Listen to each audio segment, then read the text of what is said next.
People often ask me, as a skeptic, if I celebrate Christmas, and I say sure. Well, not because of the baby Jesus, but then again, most Christmas traditions have nothing to do with the baby Jesus.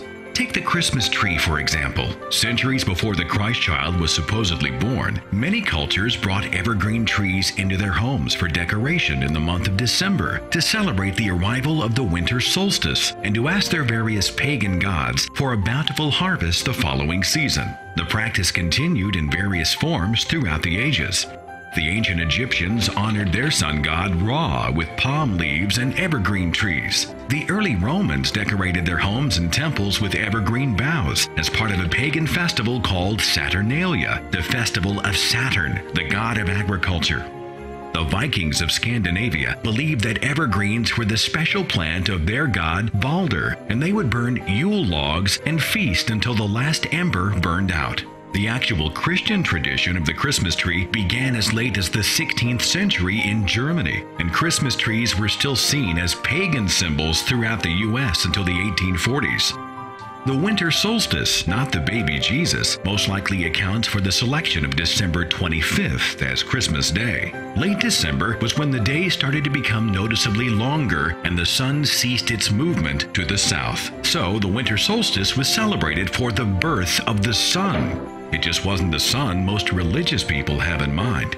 And you might be surprised that America didn't even declare Christmas Day a national holiday until June 26, 1870. The exchanging of gifts, pagan in origin, stemming back to the festival of Saturnalia, and originally banned for that reason by the Catholic Church in the Middle Ages. Christmas carols? They trace back to the Middle Ages as well, not as religious songs, but as common folk songs sung during harvest festivals, and were only later integrated into worship by religious figures like Martin Luther. Mistletoe is a happy Christmas tradition, but few realize that mistletoe was once considered a mysterious, magical plant by the Druids and the Greeks, a pagan symbol of life and fertility. In Scandinavia, mistletoe was considered the plant of peace, under which enemies could declare a truce, and arguing spouses could kiss and make up. Many decry the use of the word Xmas to mark the holiday, often clamoring that we should put the Christ back into Christmas. Well, actually, Xmas is Christmas. The X comes from the first letter of the Greek word for Christ. And those declaring Xmas a war on Christ are apparently confused. Of course, confusion would be understandable if you tried to follow the biblical account of the Christ child. For example, the book of Luke has Mary and Joseph living in Galilee, but Matthew has them living in Bethlehem in Judea. Matthew chapter 1 says an angel appeared to Joseph. But Luke chapter 1 says the angel appeared before Mary.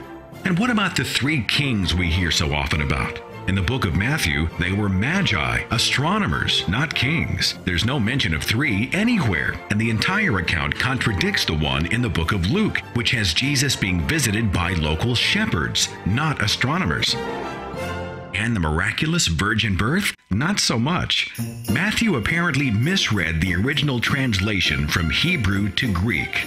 The Hebrew word Alma doesn't mean virgin. It translates young woman of marriageable age, or young maiden.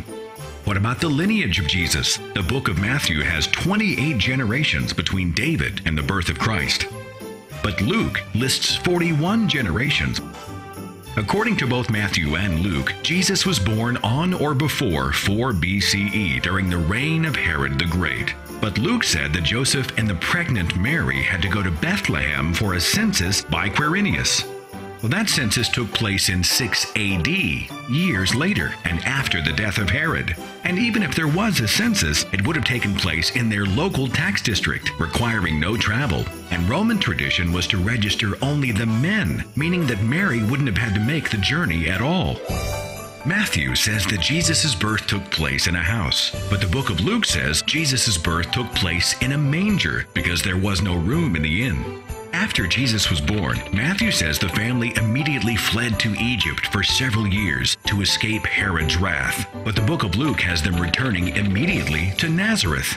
And by the way, no ancient historian or geographer, no other source other than the Bible confirms that the city of Nazareth even existed in the 1st century AD. In fact, the expression Jesus of Nazareth is most likely a bad translation, which means the one of the truth. And the city of Nazareth was likely named much later by the faithful or the opportunistic. The list goes on and on. Ultimately, many of the traditions of Christ's supposed birthday have absolutely nothing to do with Jesus Christ and instead came from other, earlier pagan traditions. And even if there had been a Jesus Christ, as much as I hate to break it to you, unlike the depiction on your yearly Christmas card, because he was born in the Middle East, Jesus Christ was most certainly not white. Still, I'm a fan of Christmas. I enjoy family, friends, Christmas light displays, the Christmas tree, stockings, gifts, the classic Christmas songs, hot chocolate and pumpkin pie. But like many other skeptics, I also celebrate the season knowing that those plastic nativity Jesuses are actually more real than the Jesus they represent. And as millions of Christians erect pagan symbols and practice pagan traditions while defending the Christian Savior story, it's a chance for the rest of us to simply smile warmly, offer them a cup of hot cider, and wish them a Merry, Merry Xmas.